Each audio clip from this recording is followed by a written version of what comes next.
Welcome back. We're here live still with our midterm election coverage, and we are just going to talk about some of the topics that have still been up in the air, such as the Tillis and Hagen campaign. I think Rajat has some more information on that. Rajat, what do you have for us? Yeah, this battle is still back and forth. It's hard to tell. Right now, Tillis is edging out Hagen, but we've seen now that the GOP is actually nearing a takeover majority. They need one more seat. They came in only needing to net 6 states. They've won 5. I think we're getting in right now that we need to just head on over to Gary Grumbach out in the field at the Tillis campaign. Gary, can you tell us what you've got going on out there?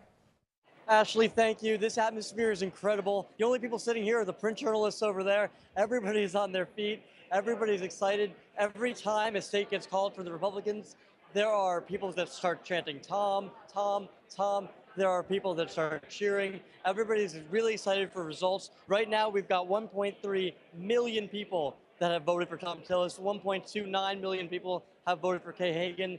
This has been all over Twitter. This is the most voted for NC Senate election ever in history.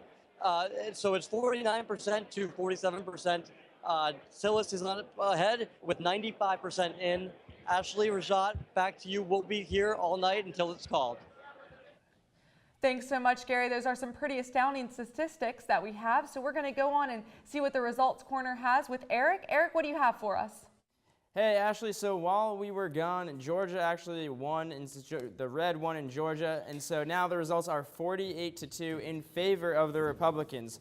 Like Gary was saying, North Carolina is still too close to call in the Senate. Virginia is also still too close to call in the Senate right now. Something important to note, a large reason of why the Republicans are taking over right now. Colorado, Arkansas, West Virginia, Montana, and South Dakota, all states that were blue prior to this election, Republicans have won in those states in the Senate for this election. I'm now going to toss it back over to the desk where they're going to talk to Brennan about what this election means and what this means moving forward. Thanks so much, Eric. We have Brennan now who's been following the results throughout the night. Brennan, the battle is still up in the air. Tillis is edging out Hagen by a little bit, but it hasn't been called yet. What does this mean going forward? Well, it's looking more and more like Tillis is going to win. There are still a lot. The reason they haven't called it yet, one of the big reasons is there's still a lot of votes to be counted from Mecklenburg County, which is where Charlotte is, a big urban area where there are a lot of Hagen supporters. But more and more of those votes are trickling in, and it's looking less likely she's going to be able to overcome the gap. But we'll see. In general, it looks almost certain now that the Republicans are going to take control of the Senate. Legislatively, I don't think this will change a lot of things. Washington's kind of been at a standstill for the past, it seems like 6 years, or ever since the Republicans took control of the House. So now it's just 2 houses voting against Obama, but I don't think nothing was going to get done anyway, so I don't think this is going to necessarily stop anything from getting done. It's just going to lead to more partisan bickering.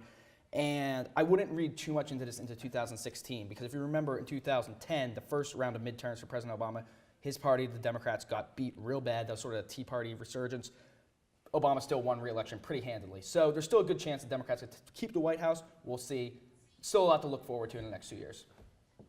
Speaking of Democrats, we're going to go on over to Jasmine Turner at Kay Hagen in Greensboro. Jasmine, what do you have for us?